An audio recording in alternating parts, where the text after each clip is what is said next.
visitors. Today we'll be looking at transformation. Last week we looked at some common base functions. We looked at quadratic, absolute value, linear, and reciprocal functions.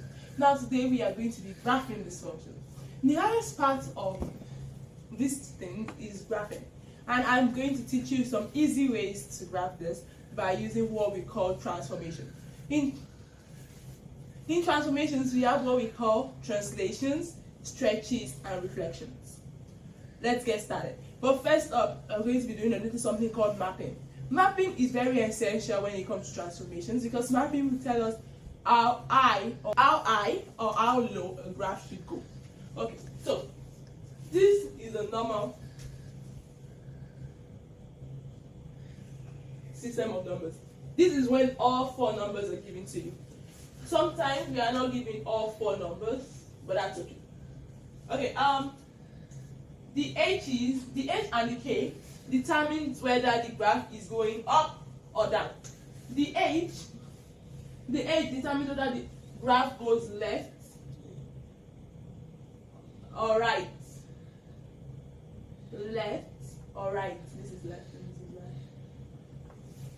The K determines whether it goes up or down. The H is a bit complicated because if your graph is given as minus H, your H has to change to plus H. And the K's remain the same. The A and the B are the stretches. They determine whether the graph is going to be wide or narrow. The B, whatever this B is, always goes upside down. So if the B is 1 over 2, what you write here will be 2 over 1. If the B is 5, what you write here will be 1 over 5. If your B is 2 over 5, what you write here will be 5 over 2. As simple as that. Now, how do we do reflections? If there is a minus here and here, determine whether the graph will be reflected on the y or the x axis. Okay, let's get started. Mapping is really important, so make sure you keep this at the back end of your brain. Just remember this. We're going to try some mapping examples. Okay, so negative 3f, f is telling us that this is a function. It's going to graph. The main reason we put f is because we are not sure what type of graph is this. It's not a quadratic, absolute value, reciprocal, or linear. If it was linear, we would know because linear takes the shape of mx plus b. That's linear, so we would know if it was linear or quadratic or what. And when we don't know what the graph is, we put f. Okay. So let's map this. Negative 3f into bracket negative 4 x plus 2 plus 6. What's our first step? X plus. Write this. X, comma, y. Never forget to do this. This is the very first step. Okay. Negative 3 is A. Negative 4 is B. I'm just going to label it. Plus 2 is H. And plus 6 is K. So, if it's going in the form of mapping, we go. Never forget your sign on this one. The sign doesn't change in this one. The sign changes in the H, not the B. The B swaps. So we have negative 1 over 4 and color coordinates. Just color coordinates. X minus, because the H changes sign, the sign swaps. Minus 2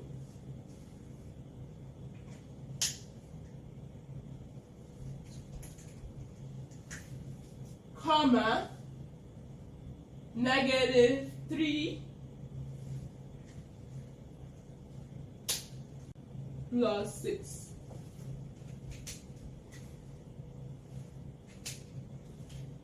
As simple as that. A, B, C. That is it. Let's try something a little bit harder. So we are given 2f into bracket minus 3x plus 6 minus 1. You can't graph like this. You can't map like this. If you map like this, your entire thing will be correct except from your B. Your B would be wrong. I don't mean your B. Your A should be wrong. This number right here will be wrong.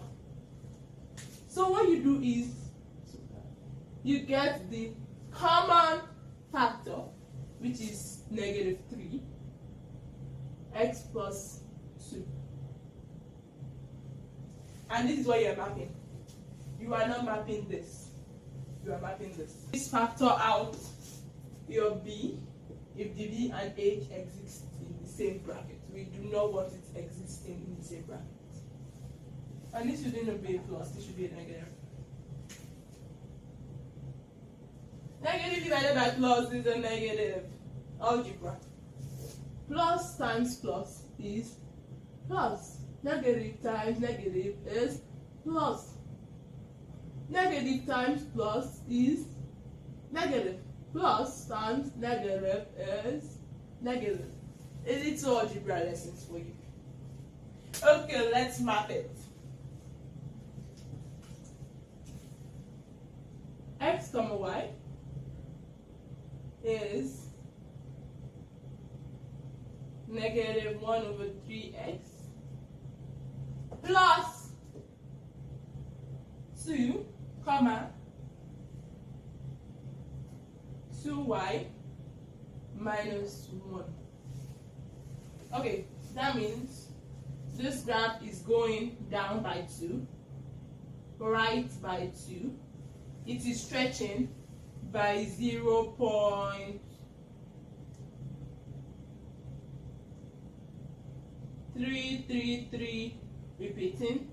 This is stretching by 2, is doubling in size. This is reducing, and this negative means it's being reflected on the reflecting in the x axis.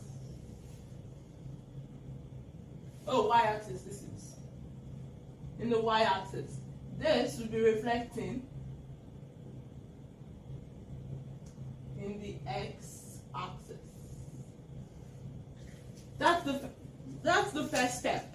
Mapping, as simple as that. Now let's get started in graphing some questions.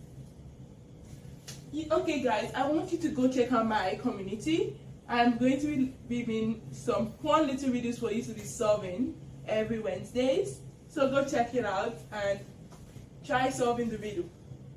So this is our graph and this is our function. The first thing to do is map it. So 1 over 2x plus 4 comma negative 1 over 2 plus 1. That's to is draw a table of values. So let's see, we have start from here. We have 0,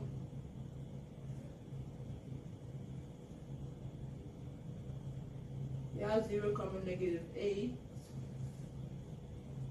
negative 6 comma 4. Why is this negative? That should be positive. Positive 8, 6 comma 4, 4 comma 7,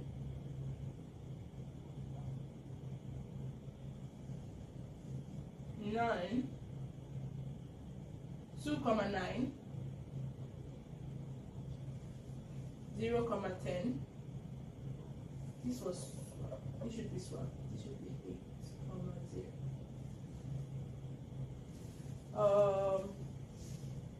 Negative 2 comma 9, negative 4 comma 7, negative 6 comma 4, and negative 8 comma 0.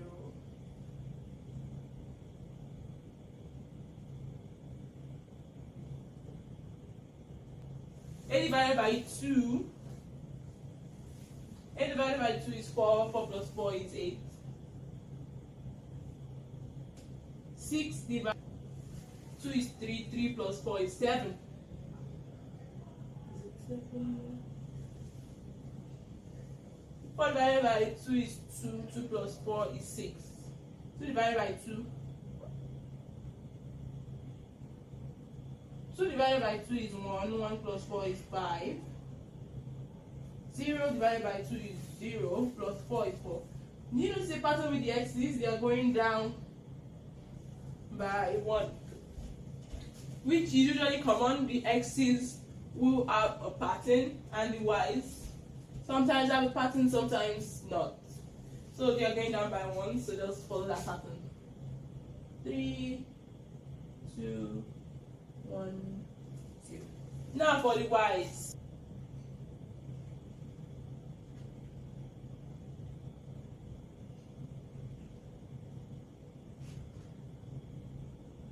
Okay, next step. Graph it. The vertex is 10 in 0 because that's the point where this side is equal to this side. If you notice, this one is separated by 2, this is separated by 2. So let's start with that vertex, which is 0, 10, which is 4, negative 4.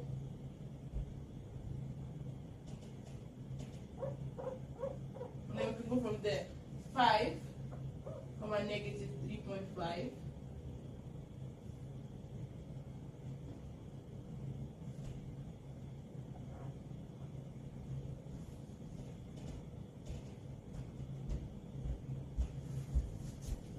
6, negative 2.5.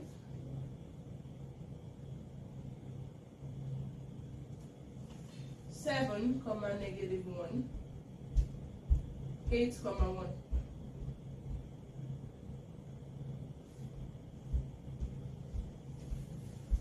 Okay, the other side, basically the same thing. 3, 3.5.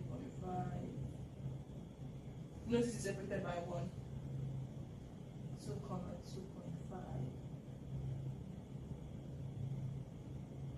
1, 1, 0, 1. If you noticed, it's reflected on the x-axis.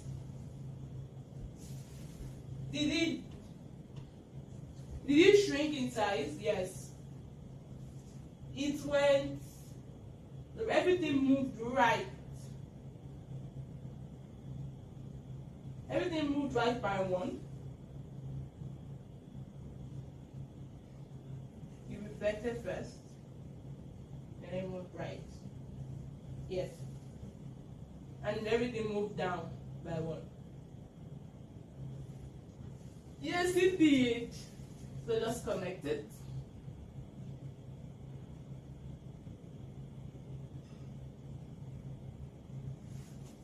This doesn't need an arrow because the original graph didn't have an arrow. And that's it. You understand the lesson of today? I really hope you did. If not, don't fret. But next video we'll be looking at more examples of transformations, and then looking at when we are given the graph and transformed graph, and we are going to be finding the equation, and then we'll look at some the base functions we did: quadratic, linear, reciprocal, and absolute value. We'll look at some examples on how to graph them. I hope to see you in the next video. Bye.